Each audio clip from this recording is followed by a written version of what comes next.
నమస్తే రమ్మగారు. నమస్తే జయ. ఏదైనా మంచి సిరీస్ స్టార్ట్ చేద్దామండి. పానుగంటి వారి నావెల్స్ చాలా బాగుంటాయి జయ. పానుగంటివి చాలా మంచి మంచి నావెల్స్ ఉన్నాయి.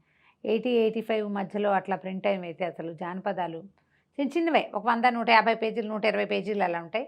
భలే ఇంట్రెస్టింగ్గా పోతాయి కథలు, కొత్త కొత్తగా ఉంటాయి, డిఫరెంట్గా. కొన్ని సోషల్ కథలు కూడా ఉన్నాయి అనుకుంటాను వేఎన్వి. ఈ జానపదాలు మంచి ఇంట్రెస్టింగ్గా ఉంటాయి. పానుగంటి వారిదే 85లో ప్రింట్ అయింది ఇది. మాయా అశ్వం మంత్రహారం. మాయా అశ్వం మంత్రహారం.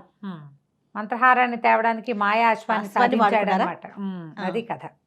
అయితే కథ ఎట్లా స్టార్ట్ అవుతుంది? విజయధరుడు, భజరంగుడు వాళ్ళిద్దరూ గుర్రాల మీద అడవిలో వెళ్తున్నారు. ఓకే. రేపు బుక్ ఎగ్జిబిషన్ పెట్టబోతారు కదా, ఆ, ఈ పేరు గుర్తుపెట్టుకుని పుస్తకం కొనుక్కోండి.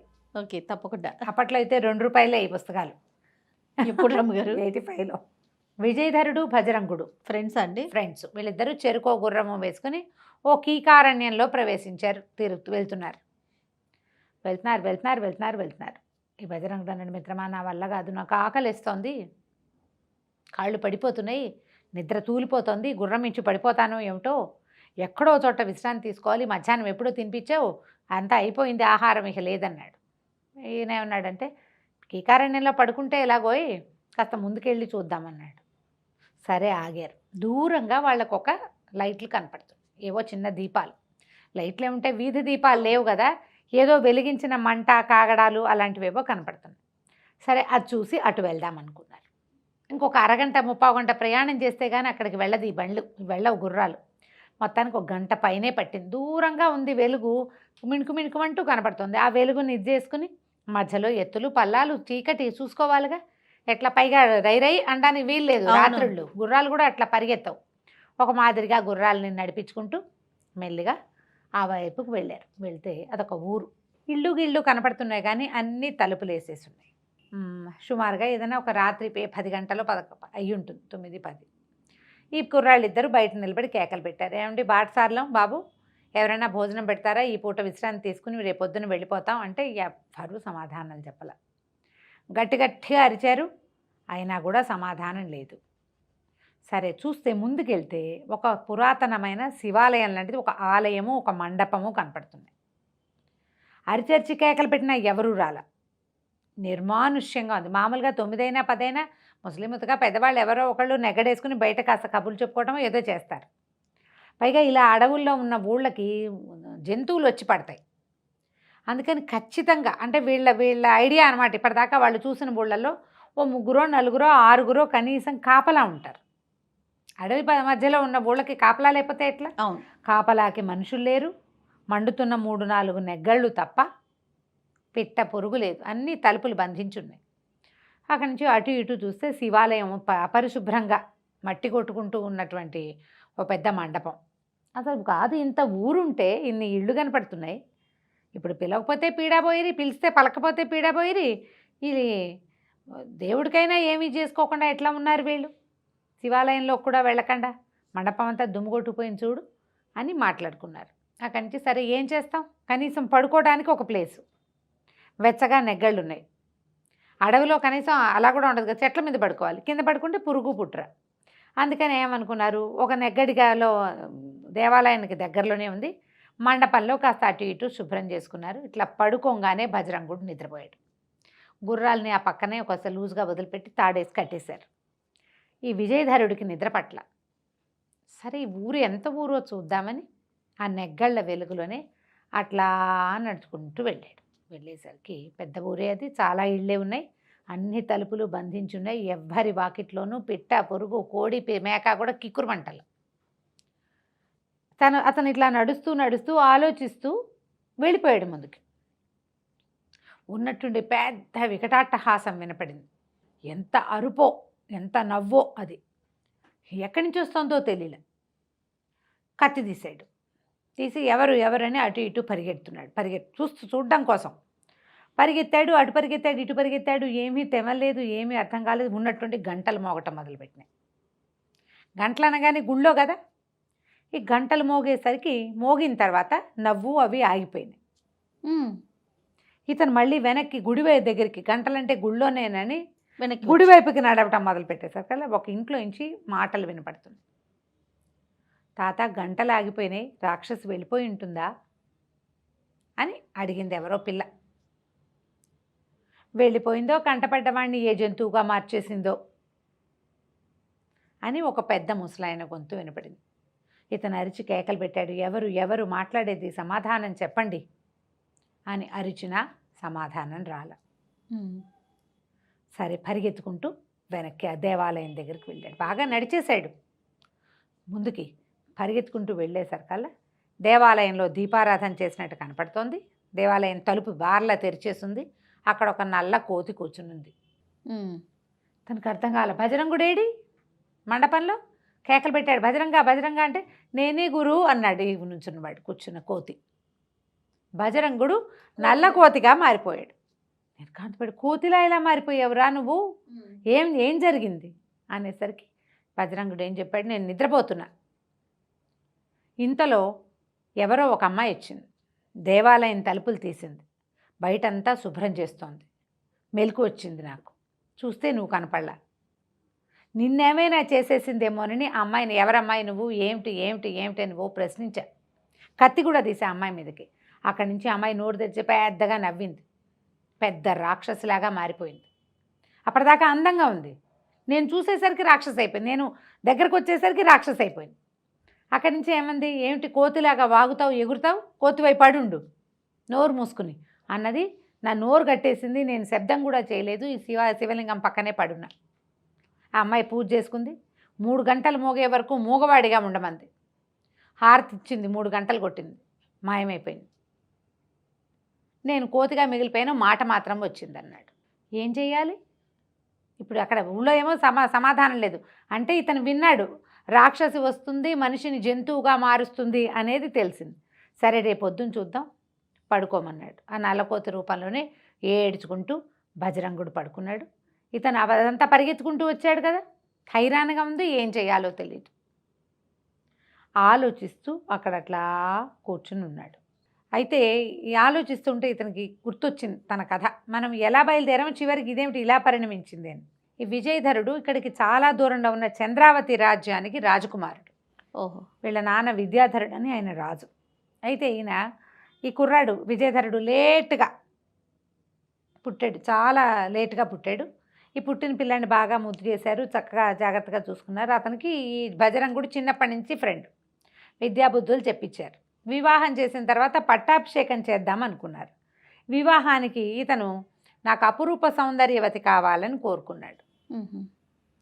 ఎక్కడెక్కడి నుంచో చిత్రపటాలు తెప్పించారు, ఏమీ నచ్చల. ఇతను ఏమన్నాడు, నాకు నచ్చిన అమ్మాయి నిరుపేదైనా పర్వాలా, కానీ నా కంటికి నచ్చాలి అంటే ఎన్నో రకాల చిత్రపటాలు తెప్పించారు, ఏవీ ఎక్కలేదు. ఇంతలో ఒక చిత్రాచార్యుడు ఒక ఆయన వచ్చాడు. ఆయన పట్టుకొచ్చిన పటాలన్నీ చూసిన తర్వాత పెద విరిచి, ఇంకేమీ లేవా మీ దగ్గర, ఇంకేమీ లేవా మీ దగ్గర అని పదే పదే విజయధరుడు అడిగాడు. అడిగేసరికల్లా మహారాజా విజయధరుడు అన్నాడు, అట్లా అడిగితే ఎట్లాగరా అయ్యా, ఆల్రెడీ వచ్చి ఇచ్చాడు కదా, ఇంక అంతకంటే ఏముంటాయంటే ఆయన చాలా ఆలోచిస్తూ, నా దగ్గర ఇంకొక చిత్రపటం ఉంది ప్రభు అని చెప్పి ఒక చిత్రం తీసాడు. తీస్తే ఆ అమ్మాయి ఎంత సౌందర్యవతో. ఈ విజయధరుడు, ఈ అమ్మాయే నాకు కావాలి, ఎవరమ్మాయి ఏమిటి అనేసరికల్లా ఆ చిత్రాచార్యుడు అన్నాడు, నాకు ఏ వివరాలు తెలియదు ప్రభు, చిత్రం వేశాను అంతే అనేసరికల్లా విజయధరుడికి కోపం వచ్చింది. అట్లా ఎట్లా వేస్తావు నువ్వు, ఎవరో ఒకళ్ళని చూసే, ఇప్పుడు ఇన్ని పటాలు తెచ్చావు, ఎవరినో చూసి వేసావు, వాళ్ళ అడ్రస్లు ఉన్నాయి, ఈ అమ్మాయిది ఎందుకు లేదు? మానవ సృష్టి, దైవ సృష్టి కాకుండా కుదరదు కదా అంటే ఇతను ఏమన్నాడు ఈ చిత్రాచార్యుడు, కాదు ప్రభు, నేను ఒక శిల్పాన్ని చూసి వేశా. ఓహో. ఒక శిల్పం, అది మందారవతి రాజ్యానికి ఆనుకుని ఉన్న ఒక అరణ్యానికి దగ్గరలో ఒక ఋష్యాశ్రమం ఉంది. నందనుడు అనే ఋషి ఉన్నాడు అక్కడ, నందుడు ఆయన పేరు. అయితే ఆయన భార్య ఉన్నారు. నేను ఒకరోజు వెళ్తూ అక్కడ ఆశ్రయం పొందాను. ఆయన దగ్గర ఈ శిల్పం ఉంది, ఈ అమ్మాయి శిల్పం. ఆ శిల్పం సౌందర్యానికి ముగ్ధుండయి ఒక పటం వేసుకుంటానని అడిగితే ఆయన పటం వేసుకో, వివరాలు అడగద్దన్నాడు. ఏ వివరము ఆయన చెప్పల, పటం మాత్రం వేసుకొచ్చా అనేసరికి అది విజయధరుడు అన్నాడు, అబ్బో ఇంత మంచి క్లూ ఉంది, అక్కడికి వెళ్తే తెలిసిపోతుంది, నీకెందుకు చెప్పలేదు, నేను కనుక్కుంటాను అనేసరికి ఆ విద్యాధర మహారాజు కేకలేసాడు కొడుకుని, వద్దు వద్దు, ఇలాంటి ప్రయత్నం చేయొద్దు, ఒట్టి శిల్పం అంటే మనకు ఎట్లా తెలుస్తుంది శిల్పం మనిషి అవునో కాదంటే ఏంటంటే ఏదో ఒక మోడల్ లేకుండా చిత్రకారుడో శిల్పకారుడో ఎట్లా చేస్తారు? మోడల్ ఖచ్చితంగా ఉంది. మానవకాంత కాకపోతే ఇంకా ఏదైనా మరి దైవకాంత అయి ఉండొచ్చు. నీకెందుకు అంటాడు తండ్రి, నాకు కావాల్సిందే అంటాడు కొడుకు. చివరికి తండ్రిని ఒప్పించి విజయధరుడు 2 గుర్రాలతోటి బజరంగుడు స్నేహితుడైన బజరంగుడితోటి ఏదో కొంత ధనాన్ని మూట కట్టుకుని ప్రయాణం సాగించాడు. వెళ్తూ వెళ్తూ వెళ్తూ మధ్యదారిలో ఈ అడవిలోకి వచ్చి ఈ ఊళ్ళోకి వచ్చి ఇప్పుడు బజరంగుడిని కోతిగా మార్చుకుని కూర్చుని ఉన్నాడు ఇక్కడ. ఓహో, ఇప్పుడు ఆ అమ్మాయిని వెతకడంతో పాటుగా ఈ కోతిని మనిషిగా మనిషిగా మార్చాలి. సరే ఇది ఏం చేయాలో తెలియదు కదా, సరే రేపు పొద్దున్న చూద్దామని అప్పటికి పడుకుని నిద్రపోయాడు. ఇతను అమ్మాయి కోసం వెళ్తున్నాడు. ఈ వెళ్ళే దారిలోనే అతను ఊరి నుంచి బయటపడ్డాక ఇది మందారవల్లో ఏదో ఒక రాజ్యానికి ఆనుకుని ఉన్న ఒక అరణ్యంలో ఈయనున్నాడు నందుడు. అక్కడికి వెళ్ళాడు. వెళ్ళి ఆయన ఆశ్రమానికి వెళ్తే ఆయన భార్య భర్త ఇద్దరు ఉన్నారు. ఆ లోపల ఆశ్రమం లోపల చక్కటి అందమైన శిల్పం ఉంది. ఇతను ఎవరినైనా చూశాడో ఏ అమ్మాయి చిత్తరు అయితే చూశాడో ఆ అమ్మాయిది అక్కడ శిల్పం ఉంది. ఇతను బతిమలాడాడు. బతిమలాడితే ఆయన ఏం చెప్పాడంటే, ఈ అమ్మాయి ఎవరు వివరాలు కనుక్కోమంటే, వివరాలు ఎందుకు, మీరు చిత్తరు ఇది చూడండి శిల్పం అంతేనన్నాడు. ఎంత అడిగినా వివరాలు చెప్పడానికి వీలు లేదయ్యా, చెప్తే కుదరదన్నాడు. అనేసరికల్లా ఈ అబ్బాయి ఏమన్నాడు విజయధరుడు, సరేలేండి నేను అమ్మాయి చిత్రపటం చూసి చూడగానే ప్రేమలో పడ్డాను. జన్మజన్మలకి ఈ అమ్మాయే నా భార్యగా కావాలనుకున్నా. మనసు మార్చుకోవడం రాజధర్మం కాదు. నేను మనసు మార్చుకోను. ఏంటి శిల్పం చూసే? శిల్పాన్ని చూసేది కాదు, చిత్రం చూసి ఫోటో చూసి ప్రేమలో పడ్డాడు. నేను ఏమైనా సరే ఈమెను వదిలిపెట్టి వెళ్ళే ప్రసక్తి అయితే లేదు. ఈమె నాకు దక్కదు, మీది వివరాలు మీరు నాకు ఇవ్వరు అని చెప్తున్నారు కాబట్టి ఇవ్వనని మెడ నరుక్కుని చచ్చిపోతాను ఇక్కడేనని మెడ నరుక్కుపోయాడు కత్తితోటి. ఈయన నందమహర్షి కాళ్ళు చేతులు పట్టుకున్నాడు. నాయన అంత తొందరపడిపోక, ఇంత ప్రాణాలు పెట్టుకున్నావు కాబట్టి ఇక చెప్పక తప్పదు. చెబితే వచ్చే ప్రమాదం ఏమిటో కూడా నీకు చెప్తాను. ఈ అమ్మాయి నా కూతురే. అమ్మాయి పేరు మానసప్రియ. చాలా అందమైన శిశువు లేక కలిగింది. మేము పంచప్రాణాలు పెట్టుకుని పెంచుకున్నాం నేను నా భార్య. అయితే మేము ఎంతో కాలంగా ఈ అడవిలోనే ఈ ఋష్యాశ్రమంలోనే ఉన్నాం. పిల్ల చాలా అందగత్తె, చక్కగా అన్ని బుద్ధిమంతురాలు, అన్ని పనులు చేసేది. నీళ్లు తేవడానికి పువ్వులు తేవడానికి అడవిలో తిరుగుతూ ఉండేది. మాకు ఇక్కడికి దగ్గరలోనే సుమిత్రుడనే ఒక మహాయోగి ఒక ఆయన ఉన్నాడు. చాలా గొప్ప తపస్శాలి, మంత్రతంత్రాలు తెలిసిన వ్యక్తి. ఆయనది కూడా ఆశ్రమం ఉంది. ఆయనకు ఒక శిష్యుడు శుభాంగుడు. అతను మా పిల్లల్ని ప్రేమించాడు. పిల్ల వెనకాల పడ్డాడు. అమ్మాయికి అతను నచ్చల. ఆడపిల్లల్ని ఏడిపించే వాళ్ళతోటి ప్రేమల్లో పడరు, డిస్కంఫర్ట్ ఫీల్ అవుతారు. వెనకాల పడుతున్నారు అంటే వాళ్ళని డిస్టర్బ్ చేయాలి అంటే ఎలా చేయాలి? కంటికి అందేలా ఉండాలి, కానీ కదపకూడదు.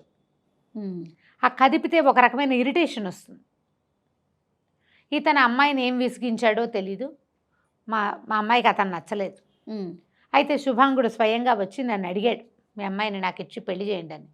మేమేమన్నామంటే, ఇప్పుడు మా పిల్లని దాన్ని ఇష్టారాజ్యంగా చేయవలసిందే, మేము అలా పెంచుకున్నాం, పిల్లకి తన ఇష్టం వచ్చిందే చేస్తాం, పిల్లని అడుగుతామన్నాం. మా అమ్మాయిని అడిగాను. అతని మొహం నాకు గిట్టలేదు, నాకు వద్దన్నది. ఎన్ని విధాలు చెప్పినా మా అమ్మాయి మా మాట వినలా.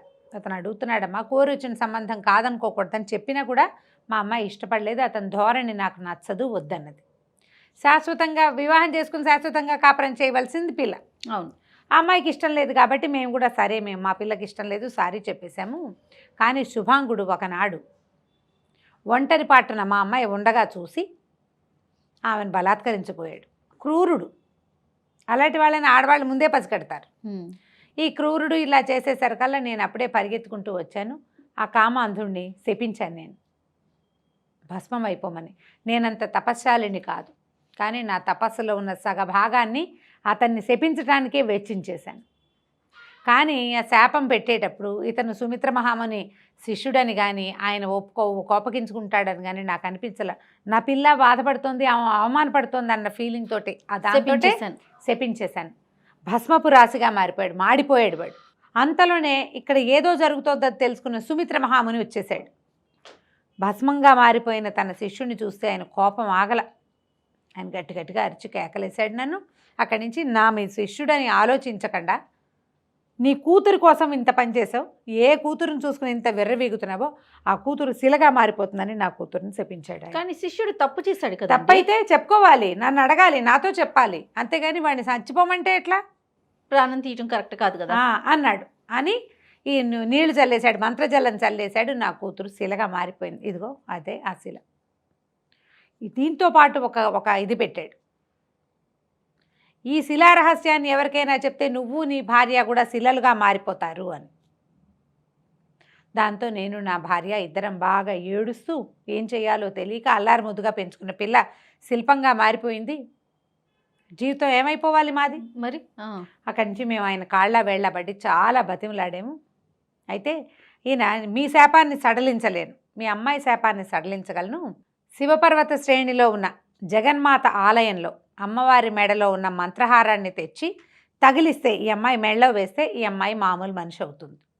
కానీ ఈ రహస్యాన్ని మీరు ఎవరికి చెప్పినా మీరు కూడా శిల్పాలుగా మారటం మాత్రం తప్పదు అని చెప్పాడు.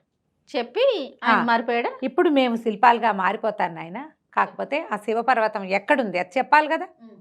ఆ కథ అంతా ముందే చెప్పాడనమాట. ఇది శివపర్వత శ్రేణుల్లో జగన్మాత ఆలయం ఒకటి దేవతలు నిర్మించారు. దేవశిల్పి అయిన మయాసురుడు ఆ దేవాలయాన్ని స్వయంగా చాలా శ్రద్ధగా, శివపర్వతాల్లో అమ్మవారికి దేవాలయం ఉండాలని కట్టాడు. ఎంత శ్రద్ధగానో, మామూలుగా ఆయన కంటి చూపుతో కట్టేస్తాడు, చాలా శ్రమపడి ఎక్కువ పనిచేశాడు దాని మీద.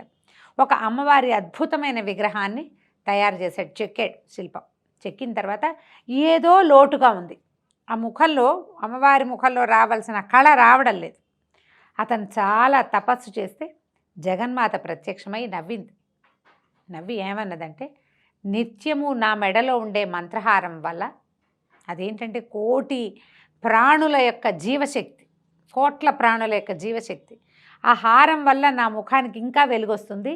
నువ్వు ఆ హారాన్ని వెయ్యలేదు కాబట్టి ఇక్కడ నీ వెలుగు రావటల్లా ఈ విగ్రహానికి అని చెప్పి ఆమె స్వయంగా తన మెడలోంచి ఆ మంత్రహారాన్ని తీసి ఆ విగ్రహానికి అలంకరించింది. ఇది అలాగే వెలుగులు విరజిమ్ముతూ ఉంటుంది, చూసే వాళ్ళకి విగ్రహంలో భాగంగానే కనపడుతుంది, కానీ ఇది ప్రత్యేకమైన హారం. ఆమె తనే తన మెడలోంచి వేసింది. ఆ మంత్రహారం అది తీసుకొచ్చి వేస్తేనే ఈ పిల్ల నార్మల్ అవుతుందని ఆయన చెప్పాడనమాట. ఓకే. అది ఇక్కడికి చాలా దూరం, దాన్ని తేగలిగేవాడెవడూ లేడు. కానీ సుమంత్ర మహర్షి దీని ప్రకారం నేను ఇదైపోవాలి, నేను రాయి అయిపోయే లోపల నేనేం చేస్తానంటే, అతను సగం తపశ్శక్తిని వాడేశాడు భస్మం చేయటానికి, మిగిలిన తపశ్శక్తిని, మంత్రశక్తిని భస్మగుళికలుగా చేసి ఇతని చేతిలో పెట్టాడు. ఆ భస్మగుళికలు తీసుకోవటం ఏమిటి, వెంటనే ఈ నందుడు అనే మహర్షి తన కూతురు పక్కనే ఒక శిలా విగ్రహంగా మారిపోయాడు. అయితే దీనికి ముందు ఏం చెప్పాడంటే, ఈ రాజకుమారుడికి చెప్పేటప్పుడు రెండో మనిషికి చెప్పకూడదు ఈ రహస్యం, ఎవరికైనా చెప్తే వాళ్ళు శిలగా మారిపోతారు.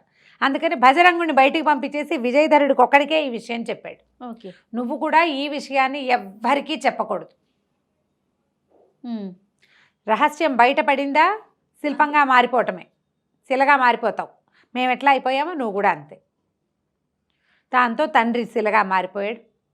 ఆయన ఇచ్చిన భస్మపు గుళికల్ని ఇతను ఏం చేశాడంటే, చిన్న చిన్న బాల్స్ అనమాట, అంటే విభూది ఉండలు లాంటివి, బూడిద ఉండలు, భస్మం అంటే బూడిద అదే కదా, ఉండల్ని దట్టిలో భద్రపరుచుకున్నాడు.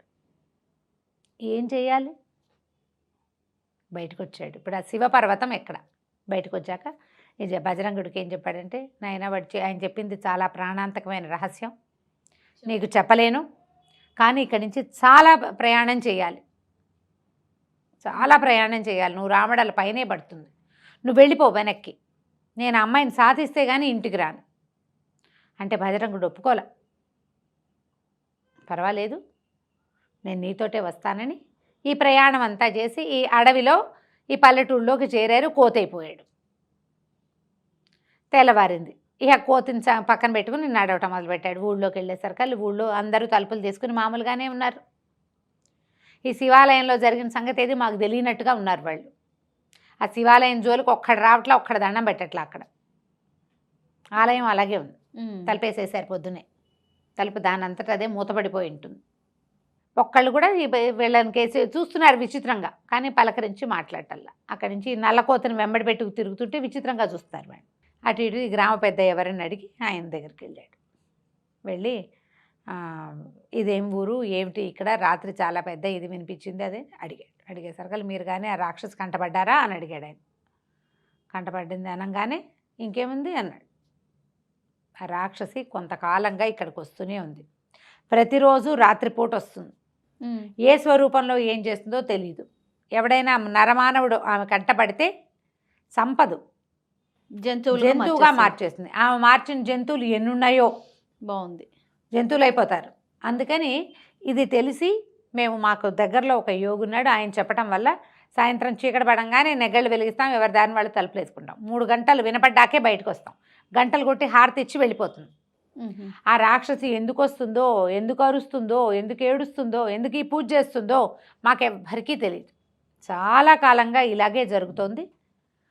అది ఉండటం వల్ల మాకే జంతువులు గింతులు ఏవీ రావు. రాక్షసి ఉండటం వల్ల ఈ ఊళ్ళోకి ఏమీ ప్రమాదం జరగదు.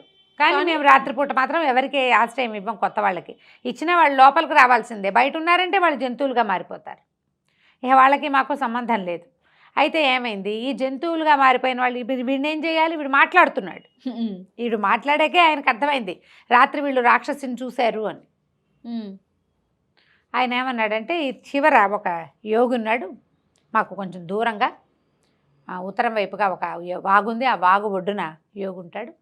ఆయన వీళ్ళని మనుషులుగా చేస్తాడంటే ఇతని బజరంగుడిని వెంబడి పెట్టుకుని ఆ యోగి దగ్గరికి తీసుకుపోయాడు. తీసుకెళ్తే ఆ యోగి మంత్రజలం చల్లి వీడిని కాస్త మామూలు వాడిని చేశాడు.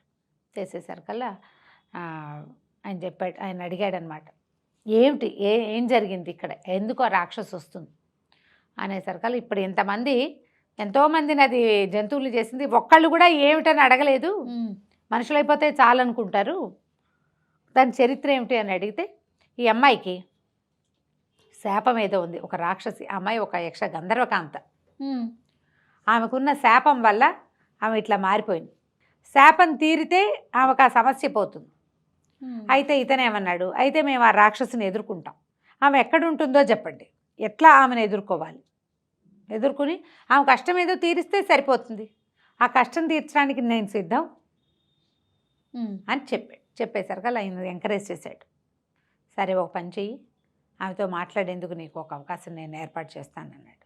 ఎట్లా ఇతను రాక్షసుని ఎదుర్కొన్నాడో, ఆమె ఇతనికి ఏమైనా సహాయం చేసిందా, ఎలా ఇతను ఆ మాయా అశ్వాన్ని మంత్రహారాన్ని సాధించి ఆ మానసప్రియ అనే శిల్పసుందరిని సజీవ సుందరిగా మార్చాడు. బజరంగుడి కోతి రూపం పోయాక ఇతను అడిగాడు, ఇలా ఎందుకు జరిగింది, ఆ రాక్షస ఎవరు, ఆమె ఎందుకు ఇట్లా చేస్తోంది అంటే అప్పుడు ఆ యోగి చెప్పాడనమాట. ఏం చెప్పాడో ఇప్పుడు విందాం. ఓకే. ఆమె రాక్షసి కాదు, ఆమెకు గంధర్వ కన్య.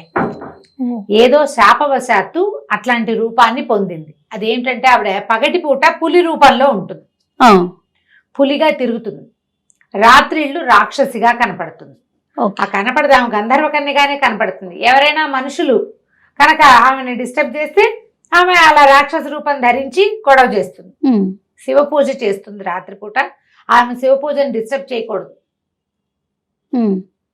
కానీ నువ్వు ఆమెకి ఏదైనా ఎందుకు ఇలా అయ్యిందో ఆమె పరిస్థితిని నువ్వు జాలిపడి ఏదో చేద్దాం అనుకుంటున్నావు. కాబట్టి ఆమెని ఎవరైతే మానవుడు ఒట్టి చేతులతోటి ఎవరైనా సంహరిస్తే పులిగా ఉన్నప్పుడు ఆమెకి శాప విమోచనం జరుగుతుంది. ఈ రాక్షసి రూపం చూసి గొడవ చేసి ఆమె కోసం ప్రయత్నించిన వాళ్ళని దేవతాస్త్రీ రూపంలో చూసినా సరే ఆమె జంతువులుగా మార్చేస్తుంది. పగటిపూట ఏ మానవుడు విల్లంబులు కత్తి కటారు లేకుండా బిల్లులు ఆటవికులు పులిని ఎదుర్కోరు. అవును. ఎప్పుడైనా అలాంటి పరిస్థితి సంభవిస్తే నరమానవుడు ఎవడైనా ఆ పులిని సంహరిస్తే ఆమెకి శాప విమోచనం జరుగుతుంది ఆయన అని యోగి విజయధరుడికి చెప్పాడు. చెప్పేసరికి విజయధరుడు అన్నాడు, నేను ప్రయత్నం చేస్తాను. పాపం గంధర్వ కన్య ఈ పులిగా ఉండటం ఏమిటి, రాక్షసుగా మారటం ఏమిటి, చాలా దుర్భరమైన జీవితం కదా. అవును, నేను చూసా, నాకేదైనా చెయ్యాలనుంది, నేను ట్రై చేస్తాను అన్నాడు. సరే ఈ యోగి అన్నాడు, అలాగే నాయన, ఇప్పుడు ఈ మనం ఉన్న అడవికి అవతల ఒక వాగుంది, ఆ వాగు అవతల ఆ పులి నివసిస్తుంది, నేను నిన్ను అక్కడికి ప్రత్యక్షమయ్యేలాగా చేస్తా, ఇక్కడి నుంచి మాయమైపోయి నువ్వు అక్కడికి వెళ్ళిపోయేలాగా ప్రయత్నం చేయమన్నాడు. ఓకే. చేయమంటే సరే ఇతను విజయధరుడు అన్నాడు, బజరంగనరే నువ్వు ఇక్కడే ఉండు, నేను వెళ్తానని. ఆ యోగి చేసిన మంత్ర సహాయంతో ఈ వాగు అవతల ఉన్న పులి హెర్బిటేజ్ ఎక్కడైతే అది పులి మాట పెట్టుకుని ఉంటుందో అక్కడికి వెళ్ళాడు. నిదానంగా చూస్తున్నాడు. వాగు ప్రశాంతంగా పారుతోంది. పిట్ట కూడా కదలటల. ఇంతలో ఒక దగ్గరగా గుంపుగా ఉన్న పొదల్లోంచి ఒక బక్క చిక్కి డొక్కలంటుకుపోయిన పూలు ఒకటి బయటకు వచ్చింది. పెద్దగా ఆహార స్వీకారం చేయటల్లా అది. తింటే పులిలు బలిసి ఉంటే పులి ఎట్లా ఉంటుంది? పులి ఎట్లా ఉంటాయి? బలంగా ఉంటాయి. కానీ ఇది బక్క చిక్కిపోయింది, డొక్కలంటుకుపోయి ఉన్నాయి. బయటకు వచ్చింది. వచ్చేసరికి చూశాడు, ఇదే మనకు కావలసిన పులి అని అర్థమైంది అతనికి. సాధారణ పులిగా లేదది. మామూలు పులులు వేరేగా ఉంటాయి, అడవిలో ఉండేవి. అక్కడి నుంచి ఈ పులిని చూసేసరికల్లా ఆ పులి ఎగిరి మీద దూకి. ఇప్పుడు ఇతనికి ఏమిటి? ఒట్టి చేతులతోటే చంపాలి. కత్తి విల్లంబులు ఏం తెచ్చుకోలే, బాణాలు గీణాలు ఏం లేవు. అక్కడి నుంచి పులి అతను చెడామడా యుద్ధం చేశారు. ఇసుకలో తోసేశాడు, నీళ్ళల్లో పడేశాడు. అట్లా ఏం చేసినా సరే ఆ పులి మళ్ళీ మీదకి దూకుతూనే ఉంది. దాని గుణం అది. అవతలవాడు తన్ని కొడితే ఊరుకోదు, ఏమన్నా చేయబోతుంటే ఊరుకుని పారిపోదు కదా. ఇక ఇద్దరు ఎడాపెడా ఫైటింగ్ చేశారు. చివరికి ఇతను ఏం చేశాడంటే ఆ పులిని పట్టుకుని కాళ్ళు పట్టుకోగలిగాడు, చెట్టుకేసి కొట్టి చంపేశాడు. కానీ ఈ మొత్తం ఈ 1-2 గంటల్లో ఒళ్ళంతా గీరుకుపోయి చీరుకుపోయి నెత్తుటి మయం. ఆ పులిని చెట్టుకేసి కొడుతుండగానే అతనికి స్పృహ తప్పిపోయింది. చెట్టు తగిలి పడిపోయింది పులి, ఇతను పడిపోయాడు. అయితే ఈ పడిపోయిన పులి ఢామ్మని పేలిపోవటం కానీ, అక్కడ మంట వచ్చి ఆ మంటల నుంచి గంధర్వకన్య బయటికి రావటం కానీ అతను చూడల. స్పృహ లేదు. స్పృహ వచ్చేసరికల్లా ఆ అమ్మాయి ప్రత్యక్షమైంది అతనికి. పులి శరీరం లేదు, పులి శరీరమే పేలిపోయింది. అక్కడి నుంచి ఆ అమ్మాయి లేచి, నాయనా నువ్వు చాలా మంచివాడివి, నీ వల్ల నాకు శాప విమోచనం జరిగింది అని చెప్తే ఇతనమ్మ మీరెవరు ఏమిటి అని అడిగితే ఆ అమ్మాయి తన కథ చెప్తుంది అనమాట. మేము గంధర్వ గాయకుడైన రాగానందుడు అనే ఆయనకి కుమార్తెలం, 3 అమ్మాయిలం మేము.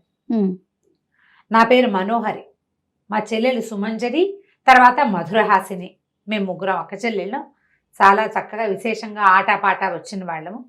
అయితే ఏంటంటే మాకెంతసేపు గంధర్వలోకం నుంచి భూలోకంలో విహరించడం అలవాటు, ఆసక్తి. ఇక్కడ ఉండే వింతలు విడ్డూరాలు అట్లా ఆసక్తి కొలిపేవి. ఒకనాడు ఈ వాగుకి యువతల ఒక ముని తపస్సు చేసుకుంటున్నాడు. ఓ రోజు వచ్చాం, చూసాం, ఉన్నాడు అక్కడే. మళ్ళీ వచ్చాం, అక్కడే ఉన్నాడు. ఈయన తపస్సు ఏమిటో తెలుసుకోవటం కోసం మేము 3 ఈయన తపస్సును ఎలాగైనా భగ్నం చేయాలనుకున్నాం. ఒక అల్లరితనం, ఆటకాయితనం, తెంపర్తనం, ఊరుకోలేనితనం, ఇన్ని తనాలతోటి మేము ఏదో చేయాలనుకున్నాం. అనుకుని ఆ ఋషిని పిలిచాం, ఆయన పలకల. అయితే నేనేం చేశానంటే పెద్ద పులిలాగా మారి గాండ్రించాను బాగా. నీళ్లలోంచి ఆయన మీదకి దూకుతున్నట్టుగా చేశాను. అయినా సరే కదల్లా. మా చెల్లెలు సుమనోహరి పెద్ద రాక్షసిగా ఒక అవతారం వేసుకుని కామరూపంలో రాక్షసిగా మారి పెద్ద పెద్ద కేకలు పెట్టి నీళ్ళు ఎత్తి పోసేసింది. అయినా సరే ఆయన కదల్లా. మా ఆఖరి చెల్లెలు మధురహాసిని మాత్రం చిన్న కుందేలుగా మారి అటు ఇటు ఎగురుతూ ఆయన ఒళ్ళోకి దూకింది. కుందేలు ఇంతేలా ఉండేది. అయితే ఈ కుందేలు స్పర్శ తగిలేసరికి ఆయనకి మెలకు వచ్చేసింది. ఆయన తపసమాధి భగ్నం అయిపోయింది. కుందేలుని పట్టుకున్నాడు. ఆయనకి తెలిసింది ఇది పొరపాటున ఏదో కుందేలుగా కాదు, ఈ కుందేలు కామరూపిణి అని అర్థమైంది ఆయనకి. ఎప్పుడైతే ఆయనకి తెలిసిందో మేము కూడా ఇలాంటి ప్రయత్నాలు చేశామని విపరీతమైన కోపం వచ్చింది. గంధర్వకాంతలయ్యుండి దేవయోనులయ్యుండి ఒక ఋషి తపస్సు చేసుకుంటుంటే భగ్నం చేస్తారా? ఇదేం పద్ధతి? మీరు ఏ రూపాలతో నా తపస్సును భగ్నం చేయబోనారో అవే రూపాల్లో స్థిరపడిపోండి అని శపించాడు. పెద్ద నాకేమో పులి రూపం, మా చెల్లెలకేమో రాక్షసి రూపం, ఆఖరి చెల్లెలకేమో కుందేలు రూపం స్థిరపడిపోయినాయి.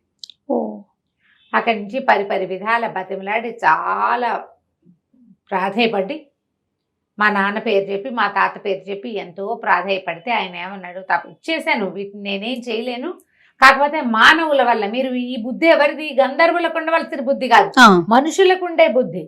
తన దారిని తను పోకుండా దారిపోయే వాటిని తన్నడం మానవ బుద్ధి. ఈ మానవ నైజాలు ఇవి.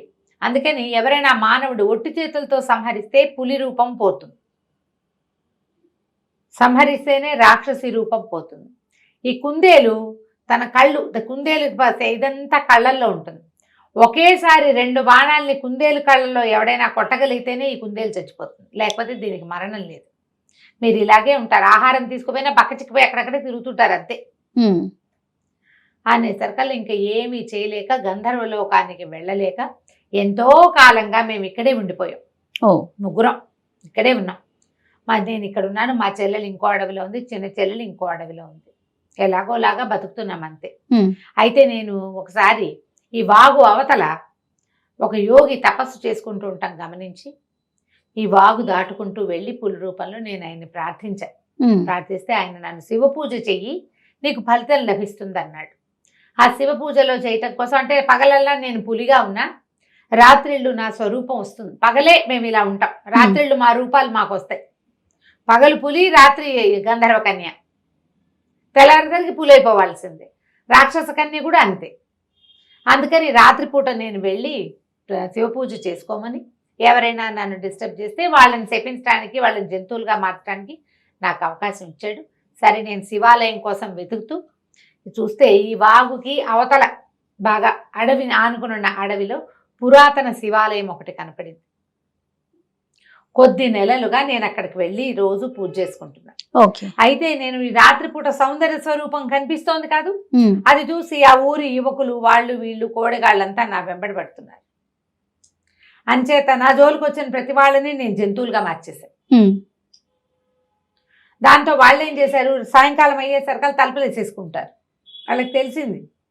అయితే క్రమంగా నేను వాళ్ళకి రాక్షసునని అది పెద్ద పెద్దగా అరుస్తాను. నా అరుపులు విని వాళ్ళు నేను రాక్షసునని భావిస్తారు. రారు, బయటికి రాకుండా ఉంటారు. గంధర్వ స్వరూపంలోనే నేను వచ్చినప్పటికీ పగలయ్యేసరికి, తెల్లారేసరికి నేను పులిగా మారిపోతాను. యోగి వల్ల నాకు ఇది కుదిరింది అనేసరికి అలా సరే. తను ఆశ్చర్యపోయాడు విజయధరుడు. ఎంత విశేషం, చాలా బాగుంది.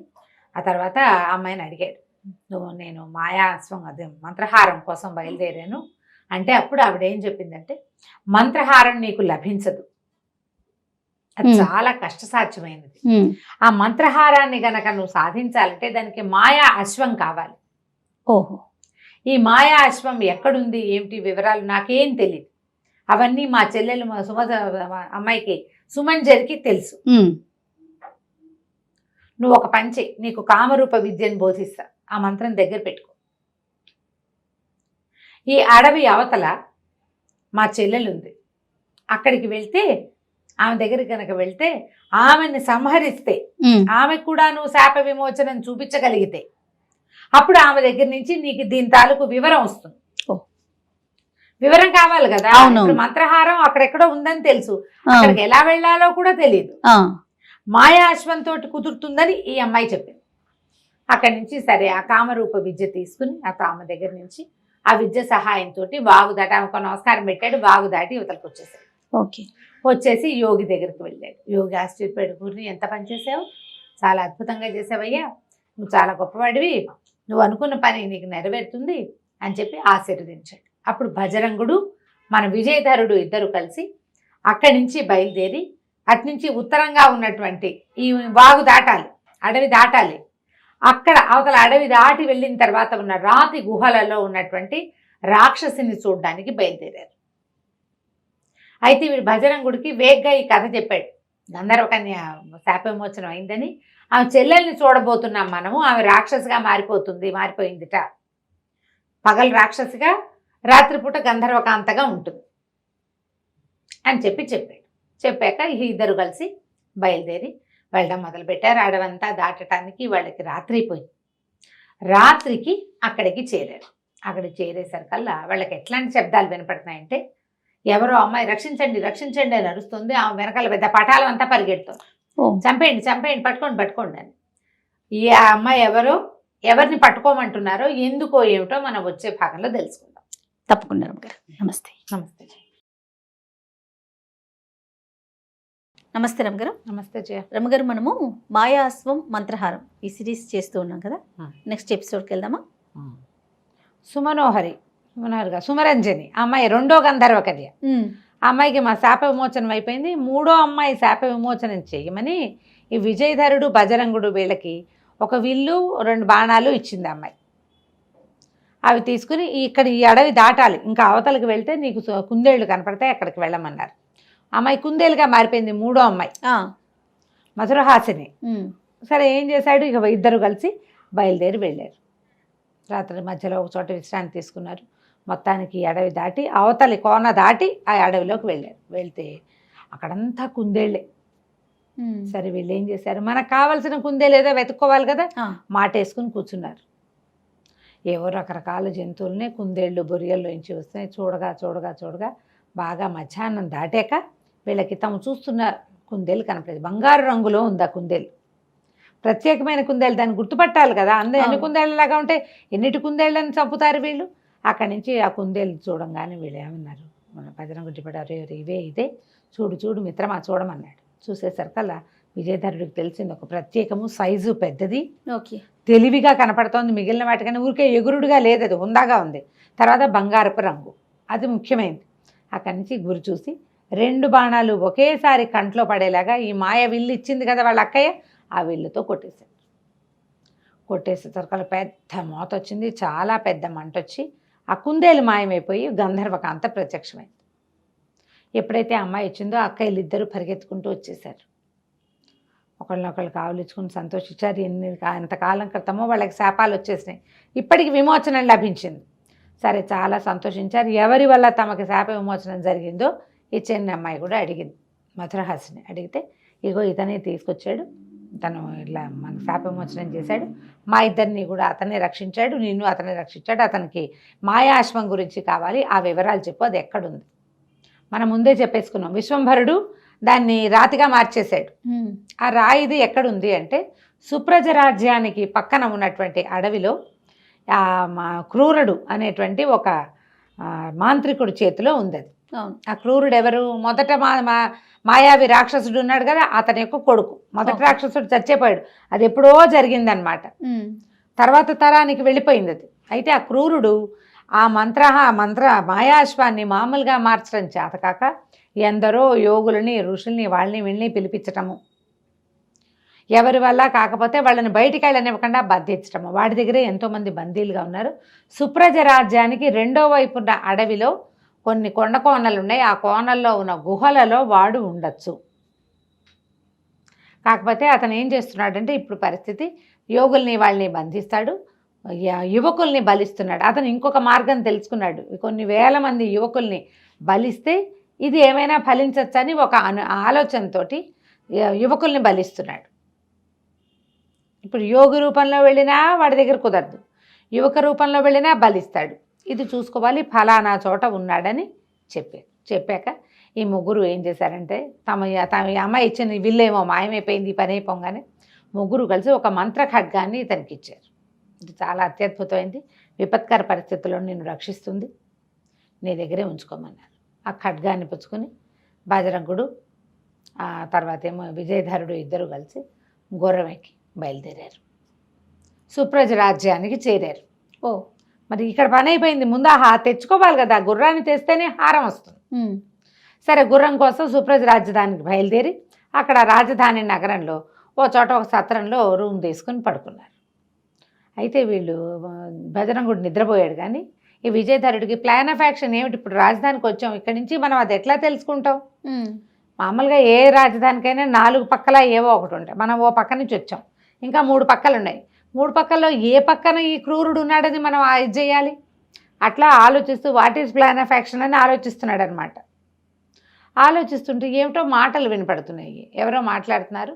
ఊరికే ఒక చెవి అటు వేశాడు, వేస్తే ఎవరైనా కొత్త వాళ్ళు వచ్చారా అని ఒక అధికారపూర్వకమైన స్వరం ఒకటి అడుగుతుంది. అడిగితే పెద్దగా లేరండి, ఒక 2 యువకులే వచ్చారు, మెరికల్లాగా ఉన్నారు, భోజనాలు చేసి పడుకున్నారు, ఇంకాసేపు సద్దుమణిగాక బంధించి తీసుకుపోండి అని చెప్తున్నారు. అంటే మెరికల్లాగా ఉన్నవాళ్ళు 2 అంటే తమిద్దరమే కావచ్చు, బంధించి తీసుకుపోండి ఇప్పుడే తిని పడుకున్నారు అంటే అది మనమే, నిద్రపోయే వాళ్ళని తీసుకుపోమని చెప్తున్నాడు. ఏమిట్రా ఇదని ఇంకా బజరంగుడిని లేపల, కత్తిపుచ్చుకొని సిద్ధంగా ఉన్నాడు. మెల్లిగా ఎవరో తలుపు తోసినట్టు తెలిసింది, గబుక్కుని లేచి వెళ్ళిపోయాడు. తలుపు నిదానంగా తోసిన వాళ్ళు అవతల వాళ్ళు ఏమనుకుంటారు, నిద్రపోతున్న వాళ్ళని చూడడానికి తోశారు. తలుపు తీయంగానే దబేల మీద ఒక మనిషి వస్తే ఉలిక్కి పడతారు కదా అవతల వాళ్ళు. వచ్చేసరికల్లా ఎవరు ఏమిటి అన్నాడు. మిమ్మల్ని బంధిస్తున్నాం. ఎందుకు బంధిస్తారు, అసలు మమ్మల్ని ఎందుకు తీసుకెళ్ళాలి, మీరెవరు, ఏ కారణంతో బంధిస్తున్నారో చెప్పి తీసుకెళ్ళండి అనేసరికల్లా ఏంట్రా చెప్పేది అని ఆ సైనికులు కాస్త మీద పడ్డారు. వచ్చిన వాళ్ళు రాజ సైనికులే.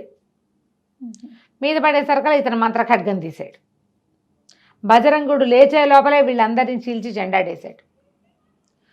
నిద్ర లేచిన బజరంగుడు కూడా ఒక అత్తి పుచ్చుకుని అతను పడ్డాడు. వచ్చిన 20 మంది సైనికుల్ని తుక్కు కింద కొట్టేశారు వీళ్ళు. వాళ్ళు కాస్త పరిగెత్తి పారిపోయారు సైన్యాధ్యక్షుడిని తీసుకొస్తామని. అప్పుడు ఈ సత్రం యజమానిని బెదిరించాడు ఇతను విజయధరుడు.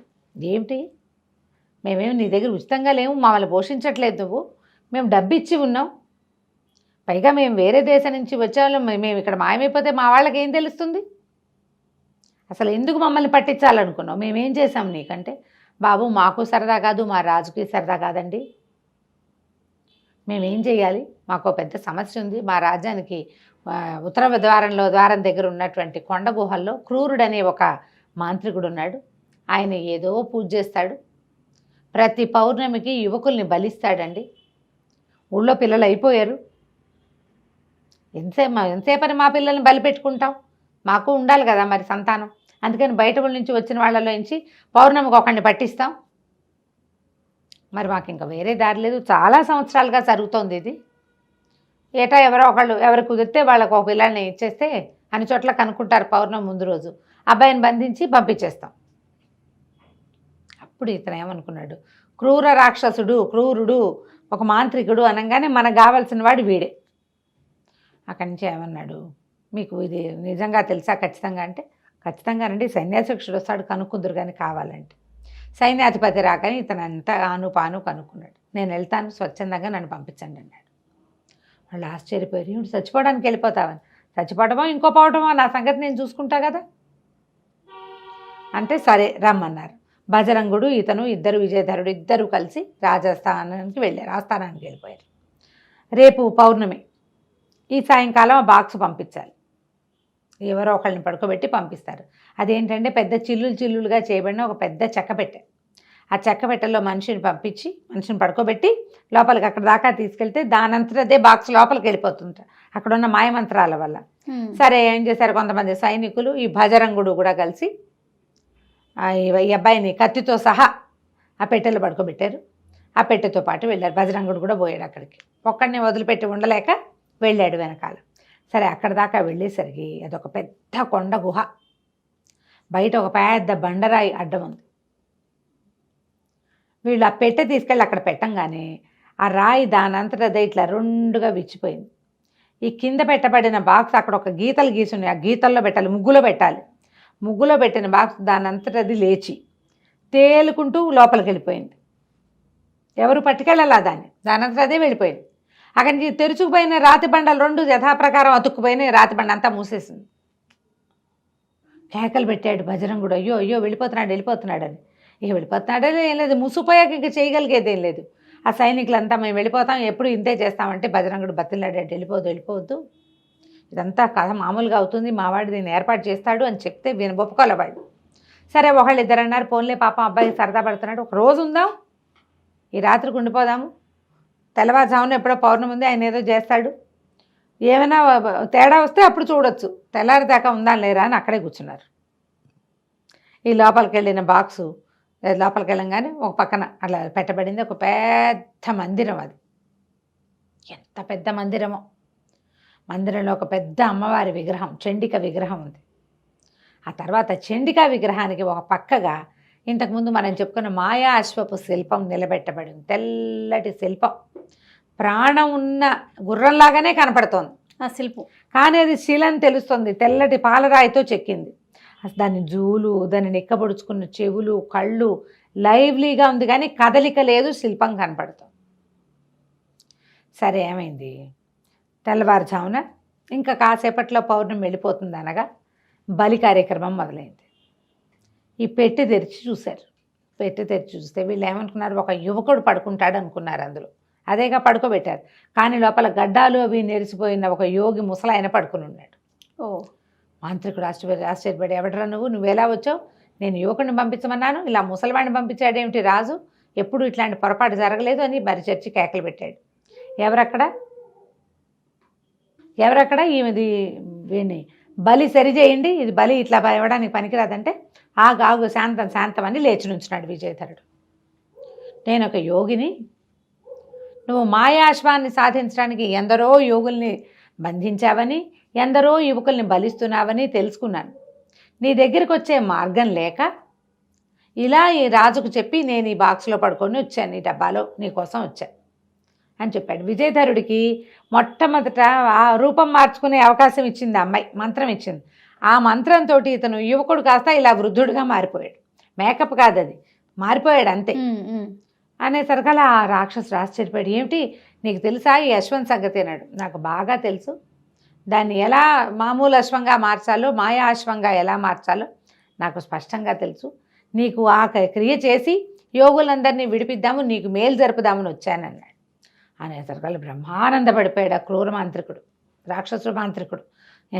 సంతోషం పట్టలేక ఆ బాక్స్లోంచి నిలబడిన వాడిని లేవదీసి కిందకి దింపుకున్నాడు. మీ మహానుభావ నువ్వు ఎక్కడో దొరికావు, నేను ఎన్ని సంవత్సరాల నుంచో ప్రయత్నిస్తాను, మా నాన్న ఎంతో ప్రయత్నం చేసి చచ్చిపోయాడు, ఒక ఇన్ని వందల సంవత్సరాల నుంచి నేను ప్రయత్నిస్తూనే ఉన్నా.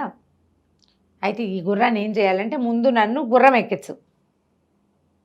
అది ఎత్తైన పీఠం మీద నిలబెట్టబడింది. ఏం చేశాడు, బట్టల్లో దట్టిలో ఖడ్గంతో పాటుగా అవి ఒక పేటేసి గుర్రం ఎక్కించాడు. గుర్రం ఎక్కించి కూర్చోగానే ఇక సంతోషం పట్టలేకపోయాడు విజయధరుడు. ఆ గుర్రాన్ని కావలిచ్చుకున్నాడు. మెడ మొహము అన్నీ సవరించాడు. ఆ మొహం మీద పదే పదే అనేసరికల్ దాని మొహం మీద ఒక నుదుట్లో ఉంది కదా ఒక పాయింట్, అక్కడ ఎప్పుడైతే మానవ హస్తం తగిలిందో వెంటనే ఆ అశ్వం కాస్త నిజమైన అశ్వంగా మారిపోయింది. శిల్పం అశ్వంగా మారిపోయింది. శిల్పాశ్వం మాయాశ్వంగా మారిపోయింది. మారిపోయేసరికల్ ఇంకా ఆనందం పట్టలేకపోయాడు. వీడికి ఆనందంగానే ఉంది, రాక్షసుడికి ఆనందంగానే ఉంది, మాంత్రికుడికి కూడా. ఎగిరి గంతేసాడు ఆ మాంత్రికుడు. దీన్ని ఎట్లా వాడాలో చెప్పు, దిగు దిగు నాకివ్వు నాకివ్వు అన్నాడు. అనేసరికల్ ఇంత కష్టపడి ఇంత దూరం వచ్చింది నీకు ఇవ్వడానికి కాదురా మూర్ఖుడా, నువ్వు ఎంతమందినో సంహరించావు దీనికోసం, నీకు ఇచ్చేందుకు రాలేదు అనగానే ఆ మాంత్రికుడికి పిచ్చి కోపం వచ్చేసింది. అదేమిటి నువ్వు నాకు మోసం చేస్తావా, నీ సంగతి చెప్తానని మంత్రదండాన్ని తీసాడు. కానీ ఈ మంత్రదండాలు నేల మీద ఉన్నప్పుడు పనిచేస్తాయి. ఇదేమో బ్రహ్మవాక్కుతోటి అశ్వం ఇలా మారింది, శిల్పం అశ్వంగా మారింది. దాని మీద ఏ మాయలు మంత్రాలు పనిచేయవు. ఓహో, దాని మీద ఉన్నవాడిని ఎవరూ ఏమీ చేయలేరు. అది అప్పుడు అదే కదా చెప్పాడు, అజేయమైన శక్తి వచ్చేలాగా బ్రహ్మ దగ్గర వరం పొంది ఉన్నాడు అతను విశ్వంభరుడు. దాంతో ఇతను ఏం చేశాడు, మొల్లోంచి ఖడ్గం తీసి ఒక్క ఉదుటున ఈ మాయావిరా ఇతని మీద క్రూరుడి మీదకి దూకి మెడ ఉత్తరిచ్చేశాడు. అతని మీద మంత్రదండపు శక్తులు పనిచేయలేదు, ఇతను చనిపోయాడు కూడా. ఎప్పుడైతే ఇట్లా ఇతని తల సీగ తరగబడిందో వెంటనే భైరవి విగ్రహం కాస్త పగిలిపోయింది డామన్. పగిలిపోవటం ఏమిటి, అప్పటిదాకా ఒక చీకటిగా గాఢాంధకారంగా అక్కడక్కడ వెలిగించిన ఆవదబ్బు దీపాలు తప్పిస్తే ఏమీ లేని ఆ దేవాలయంలో, ఆ మందిరంలో మొత్తం అంతా ప్రకాశవంతంగా అయిపోయింది. వెలుతురు వచ్చేసింది అనమాట. ఒక్కసారి చీకటి శక్తులన్నీ బయటికి వెళ్ళిపోయినాయి, వెలుగు వచ్చేసింది లోపలికి. అక్కడి నుంచి ఇతను ఏం చేశాడు, దిగి ఇప్పటి వరకు అక్కడక్కడ గదుల్లో బంధించబడి ఉన్నారు యోగులని వాళ్ళని అందరినీ రక్షించడానికి పూనుకున్నాడు. అక్కడి నుంచి తన దట్టిలో భస్మపు గుళికలు ఉన్నాయి కదా, ఆఖరి గుళిక ఒక్కటి ఉంది, ఆ గుళికని ఆ గుహాద్వారం మీదకి విసిరికొట్టాడు. విసిరేసరికి అది పగిలిపోయింది, ఓపెన్ అవగానే బజరంగుడు ఇంకొంతమంది సైనికులు సాయం ఉన్నారుగా, అందరూ పరిగెత్తుకొచ్చారు లోపలికి. వచ్చి లోపల గదుల్లో, చెరసాల్లో, కారాగారాల్లో, లోపల గుహల్లో, చిన్న చిన్న బిలాలలో దాచిపెట్టబడిన ఎందరో యోగుల్ని, ఋషుల్ని అందరినీ బయటికి తీసుకొచ్చారు. అందరూ జయ జయధ్వానాలు చేశారు.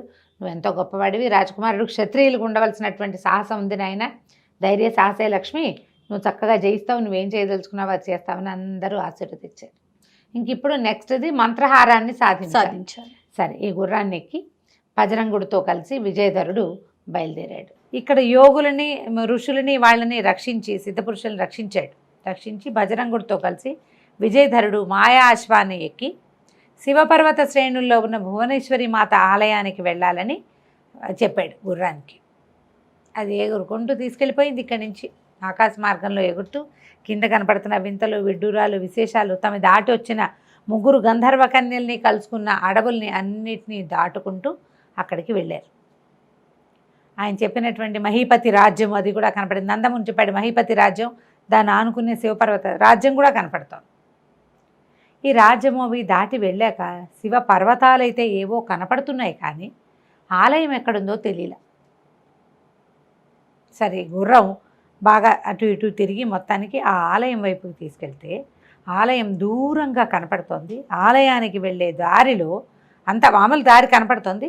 ఈ దేవతలు దేవగణాలు కొన్ని కాపలా ఉంటాయట అమ్మవారి ఆలయానికి, ఆ భువనేశ్వరి దేవి ఆలయానికి. మొత్తం జలమయం చేసేసారు వాళ్ళు. అంతా నీళ్ళే, మధ్యలో గుడి, చుట్టూతా నీళ్లు. ఆ నీళ్లు దాటుకుని ఎలా వెళ్తారు? సరే, నీళ్ళలోకి దిగుదామనుకున్నారు. నీళ్ళలోకి దిగితే ఎలా ఉంటుందో.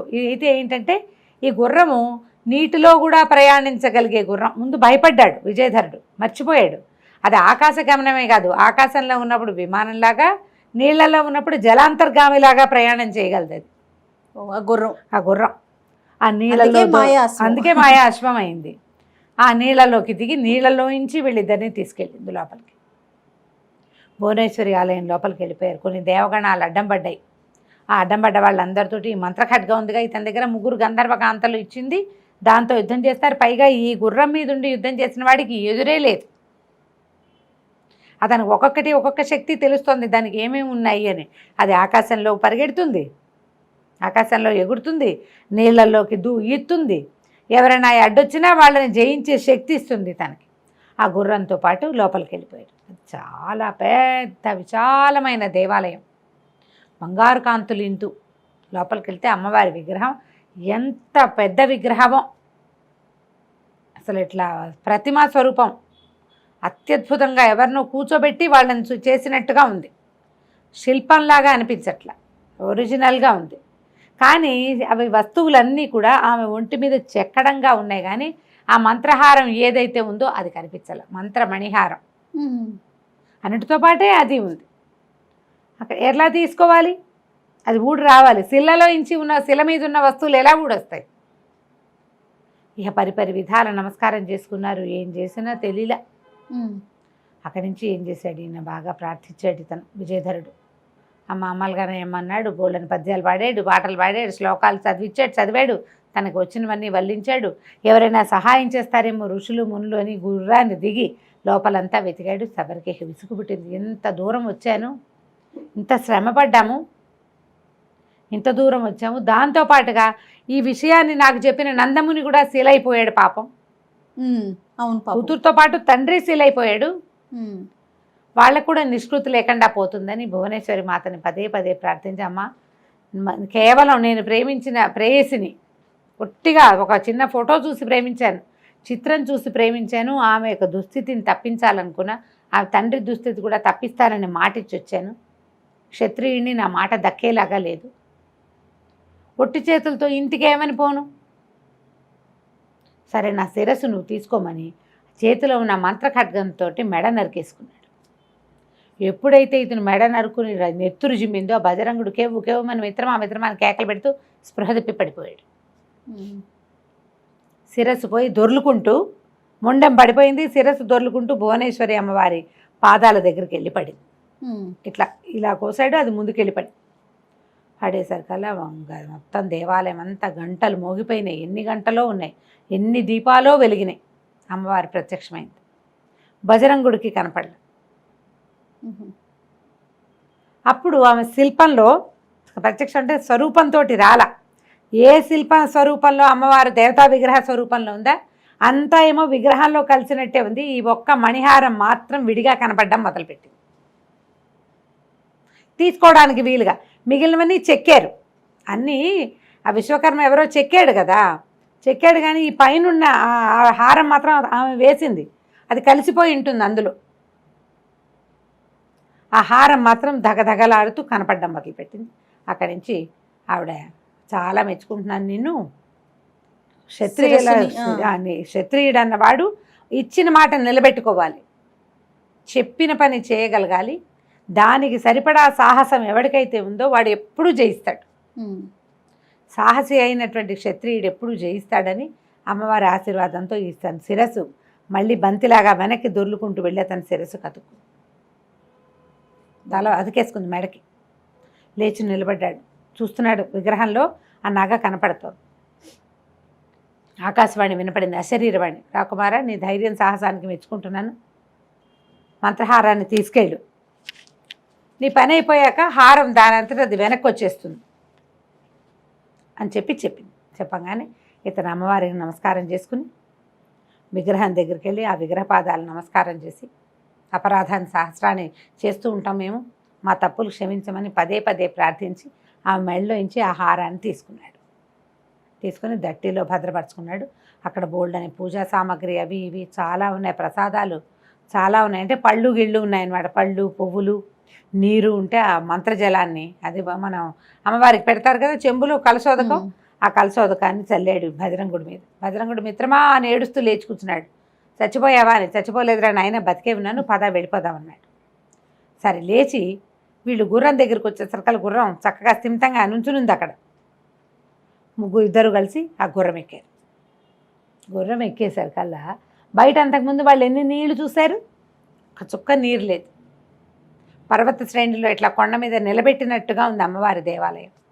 ఆ దేవాలయంలో నుంచి దిగి ముందు నందముని ఆశ్రమానికి వెళ్ళారు. వెళ్ళి ఏం చేశాడు, ఆ లోపల చూస్తే నందముని భార్య మాత్రం దిగులుగా అక్కడే తిరుగుతూ ఆవిడ పని చేసుకుంటుంది. మరి ఏం చేస్తుంది, ఆ ఇంట్లో వాళ్ళు చేయవలసిన నిత్యాగ్నిహోత్రం చేసుకుంటూ ఆ శిలగా మారిపోయిన భర్తని కూతుర్ని చూస్తూ కన్నూరి మున్నీరవుతూ పాపం అలాగే ఉంది. ఇతను లోపలికి వెళ్ళి ఏం చేశాడు, కాళ్ళు చేతులు కడుక్కుని నమస్కారం చేసి అగ్నిహోత్రానికి తన దట్టిలో ఉన్న ఆ మంత్రహారాన్ని ఎత్తి ఆ అమ్మాయి విగ్రహం మెడలో వేసేసాడు. శిల్లలాగా మారిపోయింది, శిల్పంలాగా శిల్పం మెడలో వేసేసాడు. అమ్మవారిని విగ్రహం అనాలి, అమ్మాయిని శిల్పం అనాలి, తేడా ఉంది కదా. సరే, ఈ శిల్పం మెడలో వేసేసరికి వెంటనే అమ్మాయికి వచ్చేసింది, నార్మల్ రూపానికి వచ్చేసింది. అయితే ఈ శిల్పం నుంచి మనిషిగా మారిపోయిన ఈ అమ్మాయి తండ్రి పక్కనే నుంచున్నాడు కదా, ఏం చెయ్యి ఆయనకి తగిలేసరికల్లా ఆయన కూడా మామూలుగా అయిపోయాడు. అమ్మ మామూలుగా అయిపోయింది, చూసుకుంటే కూతురు నార్మల్గా. ఆయన పరమంగా విపరీతంగా సంతోషించాడు. నాయన, నీ వల్ల కదా నా కూతురు ఇప్పుడు మొత్తానికి జీవితం వచ్చింది అని కూతురికి జరిగిందంతా చెప్పాడు. ఎప్పుడైతే ఈ అమ్మాయికి నార్మల్సీ రూపం వచ్చి మనుషుల్ని మామూలుగా చూడటం మొదలుపెట్టిందో ఆమె మెడలో నుంచి మంత్రహారం వీళ్ళు చూస్తుండగానే మాయమైపోయింది. మాయమైపోయిన మంత్రహారం భువనేశ్వరి దేవి మెడలోకి వెళ్ళిపోయింది. దానంతట అదే. ఈ నందమహామని కూతురు మానసప్రియ ఆ అమ్మాయిని ఇచ్చి పెళ్లి చేశాడు. కన్యాదానం చేశాక అప్పుడు మానసప్రియ మన విజయధరుడు బజరంగుడు మానసప్రియని ముందు మధ్యలో ఈయన కూర్చుని తన వెనకాల బజరంగుని కూర్చోబెట్టుకుని మాయాశ్వాన్ని అధిరోహించి తన ఊరు వెళ్ళిపోయాడు. తండ్రి దగ్గరికి, వాళ్ళ రాజ్యానికి వెళ్ళాడు. ఈ ఆకాశంలో నుంచి వస్తున్న అశ్వాన్ని చూసి కేరింతలు కొట్టారు జనమంతా. ఏమిటో జరుగుతోంది, ఎవరో వస్తున్నారని. దగ్గరకు వచ్చేసరికి రాకుమారుని గుర్తుపట్టారు. తండ్రి ఎంతో సంతోషంగా ఇట్లా తను అనుకున్న పనిని సాధించాడు కొడుకని అప్పటిదాకా యువరాజుగా ఉన్న విజయధరుడికి పట్టాభిషేకం చేశాడు.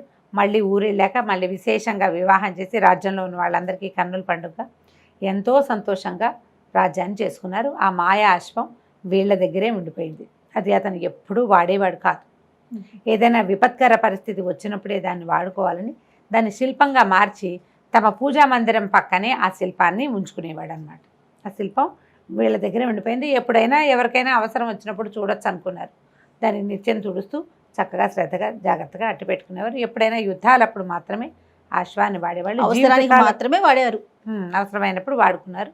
దీంతో మాయాశ్వం మంత్రహారం కథ సమాప్తం అయిపోయింది. చాలా బాగుంది రమ్మగారు, కానీ ప్రతి ఎపిసోడు భలే ఇంట్రెస్టింగ్గా ఉంది. చాలా చాలా బాగుంది. నమస్తే రమ్మగారు. నమస్తే.